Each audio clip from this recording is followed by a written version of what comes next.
As the neon lights of Las Vegas set the stage, Lewis Hamilton's qualifying run ended at the very back of the grid.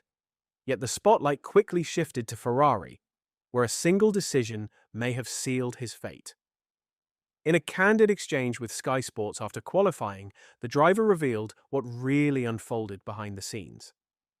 As I came across the line, it was red, the light, indicating that he thought that he hadn't reached the line in time to attempt another lap. Onboard footage and timing data revealed a striking detail. Lewis Hamilton had crossed the checkered timing line before the Q1 clock struck 0. Mere moments later, half a second by the data, the red light illuminated as Hamilton reached the start line. This discrepancy raised a critical question. Sky Sports F1 analyst Anthony Davidson suggested that Ferrari may have misjudged the situation entirely, basing their calculations on the wrong line, a potential error that could have reshaped Hamilton's qualifying fate. He gets to the checkered line, which is the timing line, and the green lights are still there, Davidson explained. He's saying he's seen red lights. He was carrying speed, but when he gets to the timing line, he's 100% good to go. He's good to send it and do another lap. As he passes the line, it immediately goes red. It's very hard to judge at the speeds you're doing inside the car. But he did cross the line to open up a new lap before the red lights came on. I wonder if he's looking at the start line instead of the finish line. There are two different lines at this track, like we have at many circuits. I'm not sure he had the speed anyway to get through, but it was clearly very close from inside the car for Lewis to judge. From the commentary box, David Croft and Jenson Button had a clear vantage point. In real time, they saw what the data later confirmed. Hamilton should never have lifted, and he was safe to continue. The question then shifts to Ferrari's pit wall. Did they fail in their duty to relay that crucial information? Team radio offers a revealing glimpse. On the lap before, Hamilton was warned it was tight and urged to keep pushing. Yet, as he crossed the line, uncertainty crept in. He asked his race engineer if he was safe. The response was to push harder. Hamilton countered that he had already seen the red light, only to be told once again to keep pushing. The exchange paints a picture of miscommunication at a critical moment, raising doubts about whether Ferrari's guidance cost Hamilton the chance to salvage his qualifying run.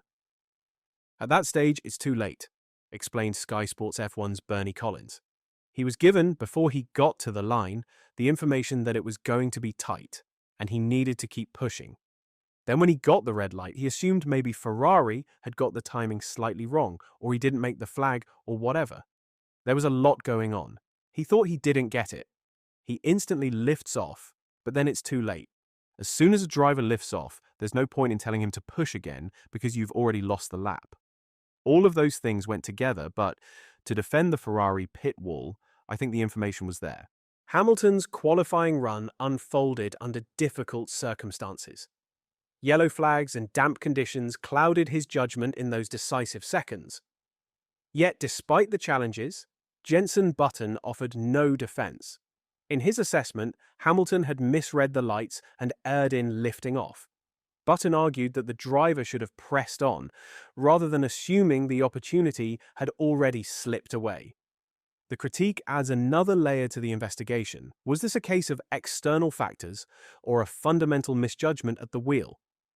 "Keep going until they tell you to slow down," Button said. "I guess you should know every regulation. It's really tricky as a driver if you see red lights flash up in front of you. You think it's over. The timing line is obviously before that, and he knows that because he gets the time on the dash for the previous lap time.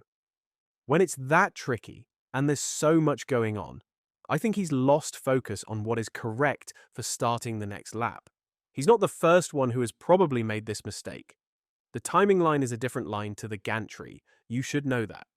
Through practice sessions, Hamilton appeared composed and competitive, his pace suggesting a strong weekend ahead. But when qualifying arrived, the weather intervened. Rain swept across the circuit, leaving the track slick and treacherous. In those conditions, the balance shifted dramatically.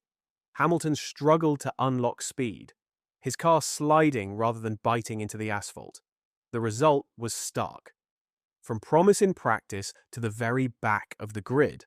A collapse shaped not by performance alone, but by the unforgiving hand of the elements. "I just don't really have words for it," said Hamilton following his Q1 exit. "It's obviously not good enough, and I couldn't get any temperature into the tires. I just had a lot of understeer, and then I think one of my front brakes was glazed, so I was really struggling to stop in the corners." Hamilton's qualifying result carried historic weight. For the 7-time world champion, it was an unwanted career first. Never before had he found himself at the very back. And for Ferrari, the statistics were equally damning. Not since Abu Dhabi in 2009 had the team recorded the slowest time in qualifying. The contrast was stark. Just hours earlier, in dry conditions, Hamilton had looked competitive, finishing final practice 5th fastest. But when the rain arrived, the pace evaporated. Reflecting on the drop-off, Hamilton himself acknowledged the gulf between expectation and reality, offering insight into how quickly the elements reshaped his weekend. "It's very annoying, of course, because I felt in FP3 that the car was feeling awesome. Honestly, I thought it was going to be a great day, but it's turned out to be the worst, so it obviously can't get much worse than that." On the other side of the garage, Charles Leclerc's words cut to the heart of Ferrari's ongoing struggle. In Las Vegas, the Monegasque admitted the team was still struggling like crazy whenever the rain arrived. The evidence was plain. Despite off-track excursions and tense skirmishes, Leclerc clawed his way into the final stage of qualifying, only to finish 9th. His fastest lap was nearly 2 seconds adrift of Lando Norris's pole setting time. A gulf that underscored Ferrari's vulnerability in wet conditions. Speaking to the media, Leclerc reflected on the challenge, his comments serving as confirmation that the team's wet weather woes remain unresolved. "Unfortunately, at Ferrari we are struggling massively in the wet. We don't quite have the solution. It's not a fault that we are not trying, because we've been trying like crazy, but it just doesn't work. And it's very, very frustrating, because it's been probably my biggest strength in the junior categories coming up, and we are just struggling like crazy. Whenever it's wet, the tires don't switch on, and we just have very, very poor grip." When pressed on whether Ferrari's wet weather weakness stemmed from tire warm-up issues, Charles Leclerc offered a telling response. "I don't think it's only that, because we've been trying things on the tire warm-up as well in the past, and yeah, it didn't work." Hamilton's Vegas collapse exposed misjudgment, miscommunication, and Ferrari's rain-soaked struggles.